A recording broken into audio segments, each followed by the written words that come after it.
একটা রিজার্ভার হচ্ছে, সামনেই হচ্ছে, এইটা লম্বা লম্বি হচ্ছে 12 ফুট। এখন যেমন দেখছো লিঙ্ক রোডটা কিন্তু পুরো ফাইন বানিয়ে দিচ্ছে, একদম পুরো স্মুথ। প্রথমে 4টে 16 রড দেওয়া হয়েছে, পরে দেওয়া আছে 8 mm রিং। তো এখন যেমন দেখছি পুরো এসবিএফ এর সামনে চলেছি, এই যেমন পুরো ঢুকে পুরো পপকর্নের ফ্রেন্ড। ভাই ফাইনালি পুরো মুভিটা শুরু হয়ে গেছে, তো চলো দেখা হবে ইন্টারভেলে। একটা জায়গা আছে, এটা মানে পাথর পাথর দিয়ে আছে, এখানটা পুরো কিন্তু বাসের উপরে পুরো ডিজাইনটা করা আছে। তো hello guys, welcome back to new blog. তো গাইস আজকে একটা জায়গায় এসেছি, যেহেতু এখানে একটা কাজ হচ্ছে। তো এই যেমন ঘরটা দেখছো সামনের, এটা কিন্তু পুরো হোম টুর দেখিয়েছিলাম। তো এইটারই অলমোস্ট তো কাজ কমপ্লিট হতেই চললো। তো এর নিচে একটা রিজার্ভার হচ্ছে, এই সামনেই হচ্ছে, এই গ্যালাসে যেমন দেখিয়েছিলাম আগের ব্লগে। তো এইখানে কিন্তু রিজার্ভারটা হচ্ছে। তো চলো সামনে এখানে যাবো, হালকা দেখিয়ে দেবো কেমন করে রিজার্ভারটা হয়েছে। তো এইখানে যেমন রিজার্ভারটা দেখছো, আগে তো মানে পুরো নর্মাল ফোলিং করেছিল, এখন যেমন দেখছো পুরো রিজার্ভারটা কাটা হয়েছে। তো এটা যেমন সাইডে যেমন দেখছো ফোনে হয়তো ছোট লাগছে, বাট এটা রিয়েলি যদি বলে দিন, মিডলে যে গ্যাপটা দেখছো, মিডলে এইটা লম্বা লম্বি হচ্ছে 12 ফুট লম্বা, আর এইদিকে যেমন 10 ইঞ্চি করে পুরো লম্বালম্বি গাঁথনি করা আছে। চওড়াটা হচ্ছে 4 ফুট মতো হবে, 4 ফুট একটু বেশি আছে 4 ফুটের। এখানে যে হাইটটা দেখছো ট্যাঙ্কিটা কিন্তু হাইটটা মিনিমাম 4 ফুট মতো আছে পুরোপুরি। এটার গাঁথনি আজকে সকালে সকালে পুরো কমপ্লিট হলো। এখন তো গাঁথনি হয়ে গেছে, এটা শুকাবে এখন একদিন মতো, তারপরে এর উপরে আবার পাটা ফাটা বেঁধে রড বিছিয়ে তার উপরে এখানে ঢালাই করা হবে। আর এইটাই পুরো মাটিগুলো কেটে পুরো এদিকে সামনে যেমন দেখছো এখানে ফেলেছে, এখানে পুরো লেভেল হয়ে যাবে। পরে যদি এখানে গাছপালা লাগাই বা সাজানোর জন্য ফুল গাছও লাগানো যাবে। আর এই যেমন পিলার দেখছো, এগুলো পুরো ঢাকা হয়ে পুরো বাউন্ডারি হয়ে যাবে একদম। তো গাছ এখন তারপরে আরেকটা জিনিস, বেসিক্যালি তো আমরা সবাই লিঙ্ক রোড দিয়ে বেশি যাওয়া আসা করি। তো আমাদের মানে যেখানে কাজে ফাজে গেলে, তারপরে যেমন কলেজ যখন যাই তখন তো বেশিরভাগ লিঙ্ক রোড যাওয়া আসা করি। তো এখন যেমন দেখছো লিঙ্ক রোডটা কিন্তু পুরো চকাচক, একদম পুরো ফাইন বানিয়ে দিচ্ছে, একদম পুরো স্মুথ। তো রোডটা কিন্তু পুরো ভাঙা ফোটা অনেক ছিল, এখন যেমন পুরো লেভেল বানিয়ে নিচ্ছে, পুরো চালাতে কিন্তু গাড়ি হেভি মজা। তো তাই বলে মানে অনেকে এমন চেঁড়ে চালায় সেটাও নয়, কারণ পুরো নর্মাল চালাবো, বেশ গাড়িটা পুরো চালাতে বেশ হেভি মজা লাগে। তো ওইটা একটা যেমন দেখছো পুরো এখান থেকে যেমন দেখছো কাটিং দিয়ে গাড়িগুলো ঘুরে দিচ্ছে, এইটা দিয়ে যাচ্ছে, ওয়ান ওয়েতেই যাচ্ছে। ওইদিকে এখন রোডটা চিপিং করছে, যাতে ভেঙে বা ফেটে না যায়, ভারী অনেক সময় ট্রাকও যায় যেহেতু। তো গাইস তারপরে এইখানে আর একটা জায়গাতে এসেছি, এটা কিন্তু মেন গেট বাজারের মধ্যে একটা কাজ হচ্ছে। তো এইখানে যেমন দেখছো সামনে হচ্ছে টোটাল পুরো বাজারটা আছে, আর তার সামনে এখানে একটা কাজ হচ্ছে। এতে বেসিক্যালি একটা দোকান হচ্ছে, যেমন দেখতেই পাচ্ছ। তো এখানে একটা চৌক মতো জায়গা আছে, এটা দোকান, তার পিছনে একটা ছোটো মতো জায়গা করা আছে। তো এইদিকে যদি একবার দেখিয়ে দিই, এখানে যেমন দেখছো ফের ডিএফএ ব্রিজটা, তো ডিএফএ ব্রিজটা দেখে বুঝতে পারছো পুরো মেন গেট বাজারের উপরেই, আর এখানে টোটাল বাজার, আর তার এখানেই পুরো কাজ হচ্ছে। তো এইখান থেকে যেমন দেখছো পুরো সামনের ভিউটা, এখান থেকে পুরো পাটা বাঁধা হচ্ছে দুদিক দিয়ে, এগুলো এত শক্ত করে বাঁধা হয়ে যায়, একদম টানলেও খুলবে না। যেমন করে দেখছো পিলারটা পুরো বাঁধা হয়েছে। তো একবার চলো মিস্ত্রিকে জিজ্ঞাসা করিনি কেমন করে প্রসেসটা হয়েছে, একবার বলে দাও। এটা প্রথমে 4টে 16 রড দেওয়া হয়েছে। হ্যাঁ, এই যে উপরে যে বড় বড় আছে 4টে 16 রড। হ্যাঁ, তারপরে দেওয়া আছে 8 mm রিং। ভিতরে মানে রিং গুলো আছে, এটা বোর্ডটা দেওয়া আছে বলে দেখা যাচ্ছে না, দেখো 7 রিং দেওয়া আছে। হ্যাঁ, 8 mm এর হ্যাঁ রিং দেওয়া আছে, ঠিক আছে। তারপরে হচ্ছে পুরো পাটা দিয়ে পুরো অনেক কিন্তু মজবুত দিয়ে আছে, পেরে পুরো চায়না কাটি দিয়ে পুরো একদম পুরো বাঁধা আছে, যাতে মশলা দিলেও মানে বেরিয়ে না যায়। আর তারপরে যেমন দেখছো ভিতরে এখানে প্লাস্টিক দিয়েছে, যাতে মানে ঢালাই ফুকানোর পরে পাটাগুলো যেন ভালো করে বেরিয়ে যায়, মানে বেঁকে যেন না যায়, ওই জন্য প্লাস্টিক দেওয়া হয়েছে মেন। আর মেন হলো তোমার ঘোলাটা যাবে না, সিমেন্টটা যাবে না, এর মধ্যে ঘোলাটা যাবে না। হ্যাঁ, সিমেন্ট ঠিকই বটে। এইটা মানে এখানে প্যাকিং দিচ্ছে যাতে পুরো এটা টাইট থাকে, পুরো সাইড দিয়ে যেন ফাঁক না হয়ে যায়, ওই জন্য এটা মেন। আর এটা কত 4 ইঞ্চ মানে 4 ফুটের নাকি কত ফুটের? এটা হলো 4.5 ফুটের বোর্ড আছে। আর এটা 4.5 ফুট না, ঢালাইটা কতটা হবে? ঢালাইটা 4.5 ফুট। ঢালাইটা 4.5 ফুটের হবে, যেমন দেখতেই পাচ্ছ। যেমন বুঝতেই পারলে সব কেমন করে হয়েছে পুরো প্রসেসিংটা, অনেক কিছু কিন্তু মাথা লাগাতে এটার মধ্যে। তো যাই হোক, এইটাই মেন দেখানো ছিল। তো গাইস তারপরে এখন যেমন দেখছো বিকালবেলা, আর এখন টাইম যেমন দেখছো পুরো অলমোস্ট 3:30 বেজে গেছে, 3:40 অলমোস্ট। তো এখন যেমন দেখছো পুরো এসবিএফ এর সামনে চলেছি। বেসিক্যালি এখন পুরো একটা মুভি দেখার প্ল্যান করেছি আমার আর আমার একটা ফ্রেন্ড।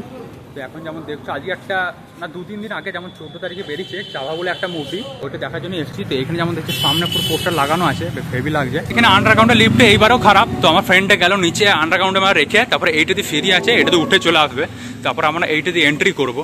তো এসবিএফে যাবো মিনিমাম। এখানে যেমন দেখছো রাজ সামনে লেখা আছে পুরো, আর এইখানে যেমন দেখছো একটা পুরো ঝর্ণার মতো করা আছে, হেভি লাগছে কিন্তু দেখতে। আগে খেয়াল করিনি, আগে হয়তো জলটা বন্ধ ছিল, আগে চলতেও না।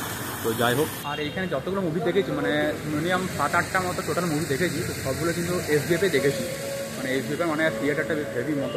এখানে লিফট থেকে বেরোলাম, এইখানে এসবিএফে ঢুকবো, আর তার আগে এইখানে পুরো অফলাইনে টিকিটটা কাটতে হবে, ভিড়ও আছে। তো দেখি কতক্ষণ লাগে, তো তারপরে এখানে টিকিটে দেখি এন্ট্রি হবে। তো চলো টিকিটটা কাটি। টিকিট কেটে বেরিয়ে এখানে এন্ট্রি করলাম। তারপরে এখানে যেমন দেখছো পুরো টিকিটটা আমাদের পুরো 19 ফেব্রুয়ারি যেমন 4টের ফোতে এসেছি বেসিক্যালি। তো 4টের ফোটাতে মানে বড় হলটা দিচ্ছে বলে ওই টাইমে এলাম। আর এদিকে আমাদের ফানাম তেরিগেশন সবই চলছে। এখানে আমাদের চাওয়ার পুরো পোস্টারটা যেমন দেখতে পাচ্ছে হেভি লাগছে। আর এখন কিন্তু নিউ একটা ক্যাপ্টেন আমেরিকা ব্রেভ দ্য ওয়ার্ল্ডটা যেমন বেরিয়েছে, বেশ হেভি লাগছে।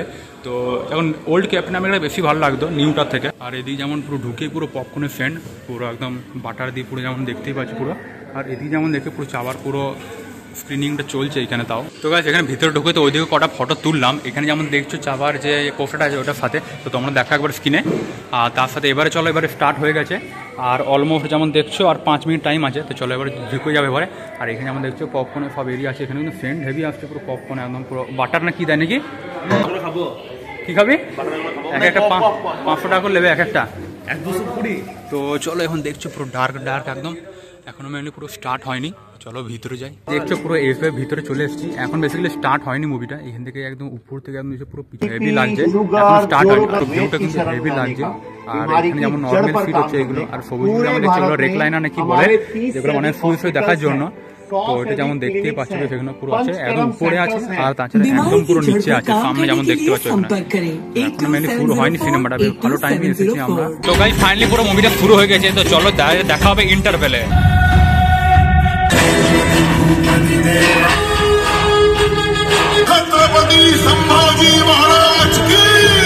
এখন ফাইনালি পুরো ইন্টারভেল হয়ে গেছে, মানে সিনেমাটা অর্ধেকটা অলমোস্ট হয়ে গেল।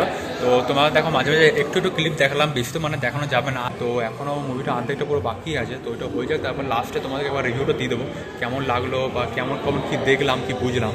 তো এটা বেসিক্যালি একটা ছত্রপতি শিবাজি যে আছে ওর ছেলের উপরে পুরো বায়োপিকটা বানানো আছে। চলো ইন্টারভেলটা এমনি বেসিক্যালি 2 মিনিট টাইম দেয়। তো এবারে সব ওয়াশরুম বা ফ্রেশ হওয়ার জন্য বা পপকর্ন যদি কেউ নেয় তো ওই জন্য এখন দিয়েছে। তো চলো আবার ভিতরে এন্ট্রি করি।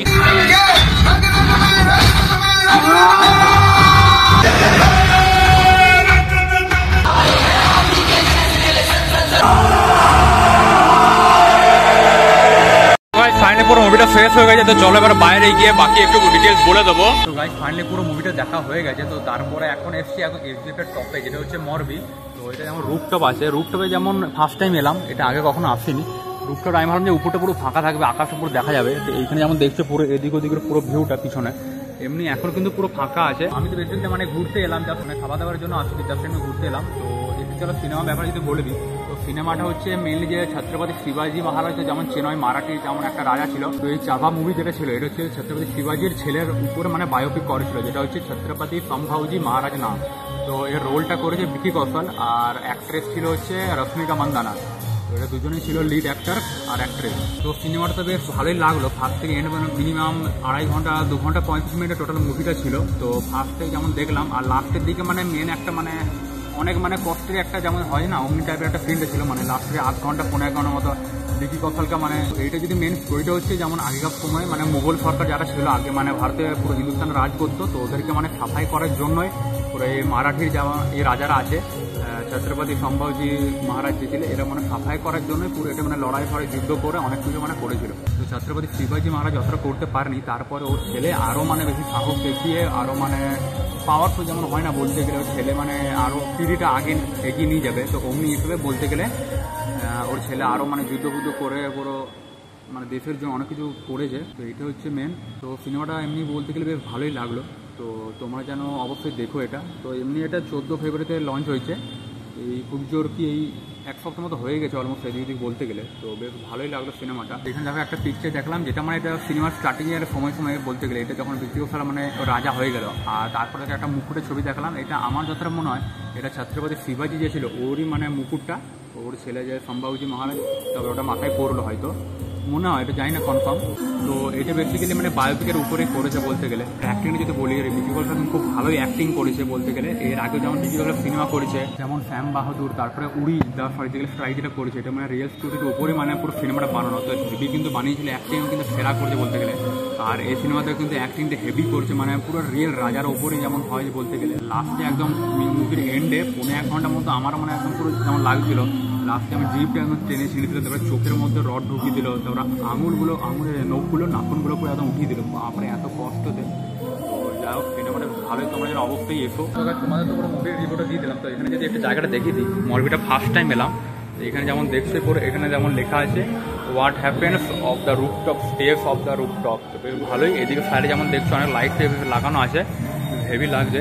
আর এখানে যেমন দেখছো নিচে একটা জায়গা আছে, এটা মানে পাথর দিয়ে আছে, এটা যদি জল দিলে ভালো লাগতো, বাট এখানে পায়ে পড়ে গেলে পুরো কাদা হয়ে যায় অমনি সিস্টেম। তো গাইস এইখানে মানে সাইড দিয়ে এখন এগুলো ওপেন করলো, যেহেতু আমরা অনেক রাত করেই আসে এই জায়গাটা, সবাই সন্ধ্যে সবাই আসে না। তো এখানে সামনে ভিউটা কিন্তু সেরা লাগছে। এখানে যেমন দেখছো পুরো নতুন পল্লী সাইড এটা বলতে পারো, তারপর ওইদিকে ব্যানার্জিতে বাজার সব আছে।